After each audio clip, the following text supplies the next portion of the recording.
Or no, it's just something. Dawn, viewers may be wondering, why did Miller agree to talk with us since he had... What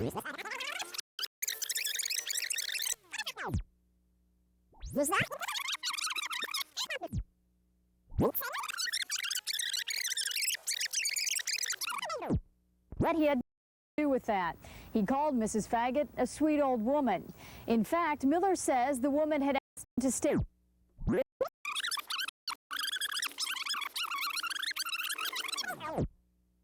Miller, he is the prime suspect in the killings and in the disappearance of 88-year-old Bernice.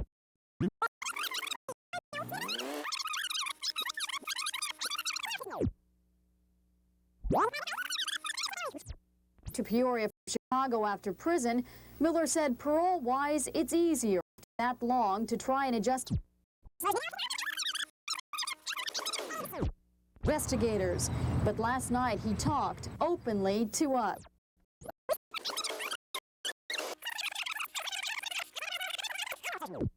Just one man. Joseph Miller is the prime suspect. Investigation into the slayings of 3 Peoria.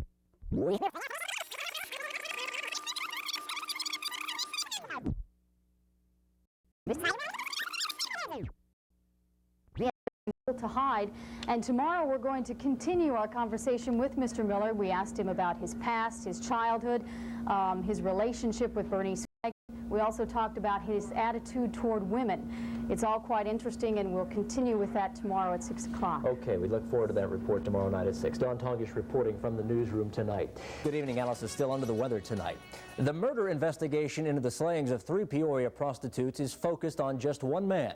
Joseph Miller is the prime suspect, and he remains jailed on burglary charges. Well, Miller has talked exclusively with our reporter Dawn Tongish, and tonight she brings you some of what Miller has to say about his situation. 21 days Joseph Miller has sat in jail, saying next to nothing to investigators. But last night he talked openly to us. When asked why he moved to Peoria from Chicago after prison, Miller said parole-wise, it's easier after that long to try and adjust to public life in a smaller town. But when asked if he had friends in the place, his friend hung his head, paused, and said, "No, I guess there isn't any talk about me." So far, the evidence points to Miller. He is the prime suspect in the killings and in the disappearance of 88-year-old Bernice Faggot. Miller says he first met Bernice Faggot in May when he moved to Peoria.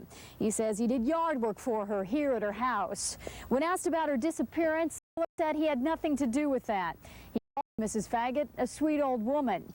In fact, Miller says the woman had asked him to stay on and do more work, mainly fix her garage.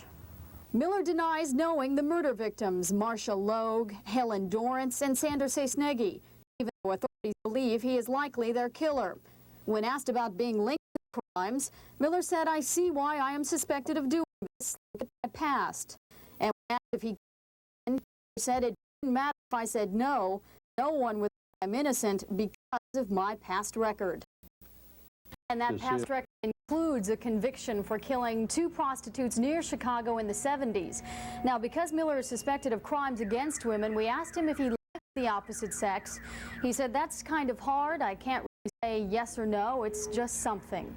Dawn, viewers may be wondering, why did Miller agree to talk with us since he hasn't spoken yet with the task force? Rusty, from what he told us, he says he's not being allowed access to television or newspaper reports. He says he's not really clear on what's happening in the case, so he said he just wanted to tell us his side of the story. Okay, I know you had quite a conversation with him. More on that at 10 o'clock. Thank you. Dawn reporting from the newsroom tonight. Well, state police aren't getting many veterans of another war for Week marks the 75th anniversary of the end of World War I. And tonight we take a look back 4 years